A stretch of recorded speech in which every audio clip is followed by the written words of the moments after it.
En France, la consommation de volaille a doublé en 30 ans. Au rayon poulet d'un supermarché, aujourd'hui, il y en a pour tous les goûts. Entier, coupé, jaune, blanc, économique ou fermier, aux consommateurs de s'y retrouver. J'achète tout simplement par rapport au poids et au nombre de personnes que je reçois. Il m'en reste pas après. Je préfère laisser ça de côté et prendre vraiment la qualité. Pourquoi celui-là alors? Parce que j'ai l'habitude de le prendre, il est bon, il a une bonne gueule. L'étiquette, que le label rouge, il est fermier, et ouais, il paraît très bien. Le poulet que vient de choisir ce client est 3 fois plus cher que le modèle standard. Mais a-t-il pour autant raison de penser qu'il est forcément meilleur? Alors voilà, on a les poulets qu'on a achetés ce matin. Les beaux poulets des Landes. Ce genre de poulet, Laurent Meurdra les vend jusqu'à 9 € le kilo. Dans cette boutique, on est bouché de père en fils et on ne propose que de la volaille très haut de gamme. Laurent veut nous prouver que ces poulets valent leur prix en organisant une dégustation. Ça, c'est la petite surprise du chef. Il fait partie de la grosse industrie, celui-là. Sur la même broche, notre boucher met à cuire un poulet fermier jaune et un poulet bas de gamme. Il est persuadé que ses clients verront sans problème la différence. Mais ça commence mal. 1 heure plus tard, bien doré, le poulet le moins cher séduit nos cobayes. Même Emmanuel, le restaurateur voisin, choisit de le goûter en premier. On peut choisir comment Ouais. on goûte? Je voudrais goûter celui-là déjà. Tu voudrais goûter celui-là? Là, je crois que je vais en faire autant que monsieur. Ok. Il y a le goût de grillé, il y a le goût du jus qui est bien redescendu dessus. Pas si mal le bas de gamme, il faut goûter l'autre pour se rendre compte de la différence. Ça, c'est ce filet-là.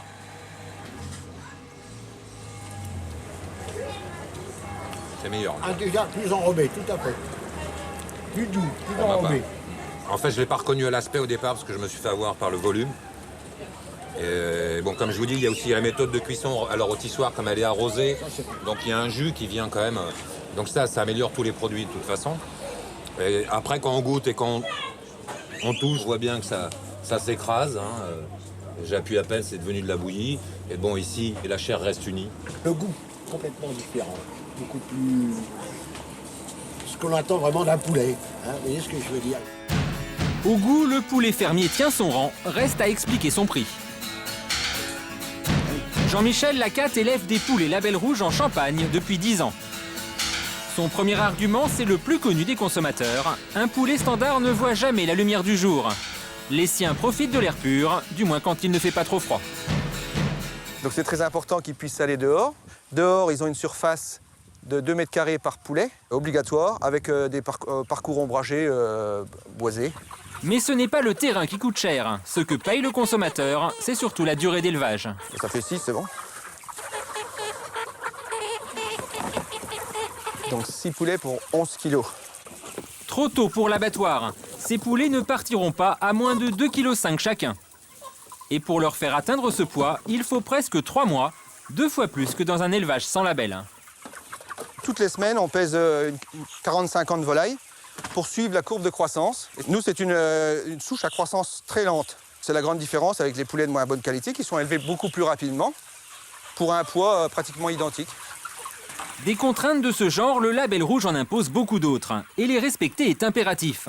L'élevage est contrôlé en moyenne 1 fois par mois. Et aujourd'hui, justement, Jean-Michel et sa femme vont recevoir l'une de ces visites. Bonjour, monsieur Lacatte. Bonjour.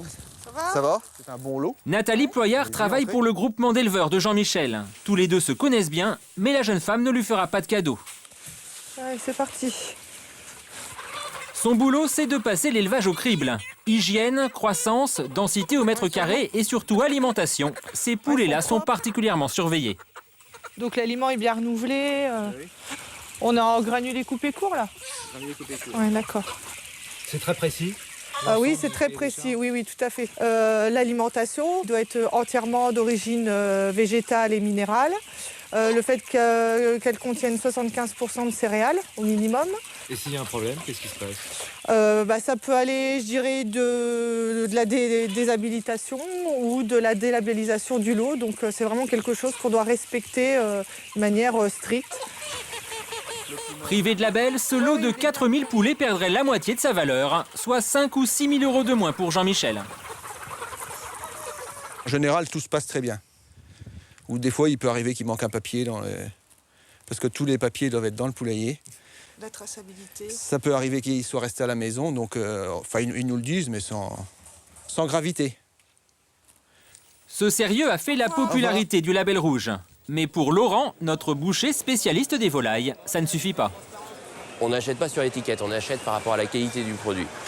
Et vous avez pas forcément un produit labellisé ou non labellisé peut être aussi bon.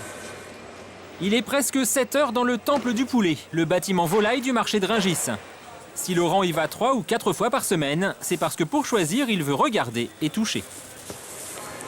Et ça, c'est de la belle pintade. Exemple de choix entre 2 poulets, tous les 2 label rouge. Vous prenez un poulet comme ça, il a pris un coup de chaud à l'abattoir.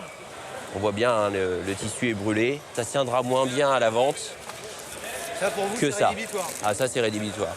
Alors que là, vous voyez, déjà, quand je le tiens, je sens qu'il est ferme, qu'il est sain, il est sec. Il n'y a aucune transpiration. Là, on le sent en dessous. On sent un peu d'humidité dans la caisse. Et savoir repérer le petit défaut, c'est aussi bien utile pour faire baisser les prix. Ils sont beaux, mais on les a vus mieux travailler. Hein, je ne les vends pas trop cher. Ouais. Combien, difficile à dire, à Rungis, on ne donne le prix qu'aux acheteurs. Quant à la marge empochée sur un poulet vendu 9 € le kilo en boutique, c'est un sujet qui fâche. Vous avez raison, c'est une question qui va pas me plaire. Sur le poulet à la pièce, on va dire dans les 4 €. On va gagner. Bon, à côté de ça, il faut retirer les frais de fonctionnement, l'électricité, les charges de personnel. Tous les à côté. 9 € chez Laurent contre 7 en supermarché. Pas étonnant que 70% des poulets se vendent en grande surface.